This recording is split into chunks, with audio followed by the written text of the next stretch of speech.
اعوذ باللہ من الشیطان الرجیم بسم اللہ الرحمن الرحیم رب اشرح لی صدری ویسر لی امری واحلل عقدۃ من لسانی یفقہوا قولی۔ حیات الصحابہ رضی اللہ تعالی عنہم حصہ اول، دعوت کے باب میں حضرت طفیل بن عمرو دوسی رضی اللہ تعالی عنہ کا اپنی قوم کو دعوت دینا، اس کے بارے میں باقی حدیث۔ اصابہ میں ابو الفرز اصبہانی کے واسطے سے ابن قلبی کی روایت یہ ہے کہ حضرت طفیل جب مکہ آئے تو ان سے قریش نے کچھ لوگوں نے حضور صلی اللہ علیہ وسلم کی دعوت کا تذکرہ کیا اور ان سے یہ بھی کہا کہ وہ حضور صلی اللہ علیہ وسلم کا امتحان لے کر دیکھیں۔ تو انہوں نے حضور صلی اللہ علیہ وسلم کے پاس جا کر اپنے شعر پڑھ کر سنائے۔ حضور صلی اللہ علیہ وسلم نے سورہ اخلاص اور معوذتین پڑھ کر سنائے۔ یہ فوراً مسلمان ہو گئے، اپنی قوم کے پاس واپس چلے گئے۔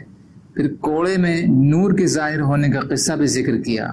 انہوں نے اپنے والدین کو دعوت دی۔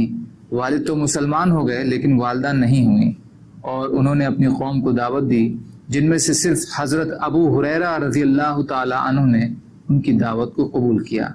اس کے بعد حضور صلی اللہ علیہ وسلم کی خدمت میں حاضر ہو کر عرض کیا، کیا آپ چاہتے ہیں کہ آپ کو دوس کی زمین مل جائے جو کہ مضبوط اور محفوظ قلعہ ہے، یعنی حملہ کر کے اس پر قبضہ کر لیں یا ان کے لیے بددعا کریں؟ لیکن حضور صلی اللہ علیہ وسلم نے قبیلہ دوس کی ہدایت کی دعا فرمائی۔ تو حضرت طفیل نے حضور صلی اللہ علیہ وسلم سے کہا، میں تو ان کی ہدایت کی یہ دعا نہیں چاہتا تھا۔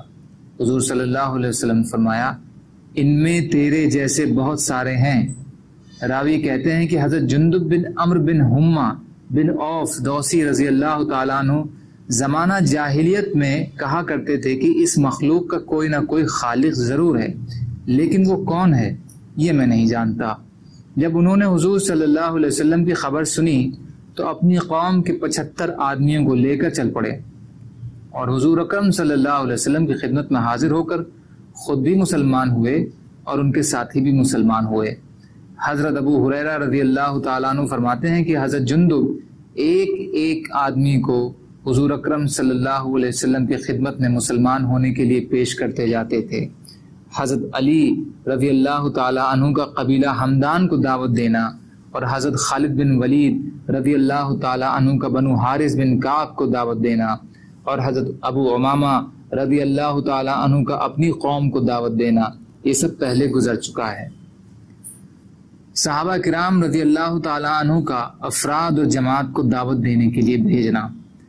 حضرت ہشام بن عاص اموی رضی اللہ تعالی عنہ فرماتے ہیں کہ مجھے ایک اور آدمی کو روم کے بادشاہ ہرقل کے پاس اسلام کی دعوت دینے کے لیے بھیجا گیا، یہاں تک کہ ہم غوطہ یعنی دمشق پہنچے۔ جبلہ بن اہم غسانی کے پاس ہمارا قیام ہوا، پھر ہم اس کے پاس گئے تو وہ اپنے تخت پر بیٹھا ہوا۔ اس نے اپنا قاصد ہمارے پاس بھیجا تاکہ ہم اس قاصد سے بات کریں۔ ہم نے کہا، اللہ کی قسم ہم کسی قاصد سے بات نہیں کریں گے، ہم تو بادشاہ کے پاس بھیجا گیا ہے، اگر وہ ہمیں اجازت دیں تو ہم اس سے بات کریں گے، ورنہ ہم قاصد سے بات نہیں کریں گے۔ تو قاصد نے واپس جا کر ان کو یہ بتایا تو اس نے ہمیں اپنے پاس آنے کی اجازت دی۔ تو ہم اس کے پاس گئے تو اس نے کہا، کہو کیا کہنا چاہتے ہو؟ ہشام بن عاص نے ان سے بات چیت شروع کی اور انہیں اسلام کی دعوت دی۔ وہ کالے کپڑے پہنے ہوئے تھا۔ ہشام نے ان سے پوچھا، یہ کالے کپڑے کیوں پہن رکھے ہیں؟ اس نے کہا، یہ کالے کپڑے پہن کر میں نے قسم کھائی ہے کہ جب تک تمہیں شام سے نکال نہ دوں ان کو نہیں اتاروں گا۔ ہم نے کہا، اللہ کی قسم تمہارا یہ دربار جہاں تم بیٹھے ہو یہ بھی ہم تم سے ضرور لے لیں گے، اور انشاءاللہ تمہارے بڑے بادشاہ ہرقل کا ملک روم بھی ضرور لے لیں گے، کیونکہ ہم اس کی خبر ہمارے نبی محمد صلی اللہ علیہ وسلم نے دی ہے۔ اس نے کہا، تم وہ لوگ نہیں ہو جو یہ فتح کریں گے، بلکہ یہ تو وہ لوگ ہوں گے جو دن کو روزہ رکھیں گے اور رات کو عبادت کریں گے۔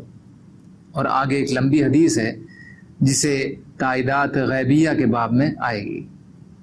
دلائل ابن کثیر حصہ 2 پیج نمبر 251۔ حضرت موسیٰ بن عقبہ فرماتے ہیں کہ حضرت ہشام بن عاص اور حضرت نعیم بن عبداللہ اور ایک اور صحابی رضی اللہ تعالی عنہم جن کا نام راوی نے ذکر نہیں کیا تھا، یہ تینوں حضرت ابو بکر رضی اللہ عنہ کے زمانہ خلافت میں شاہ روم کے پاس بھیجے گئے۔ فرماتے ہیں کہ ہم جبلہ بن اہم کے پاس گئے، وہ غوطہ میں تھا، اس نے کالے کپڑے پہن رکھے تھے اور اس کے چاروں طرف ہر چیز کالی تھی۔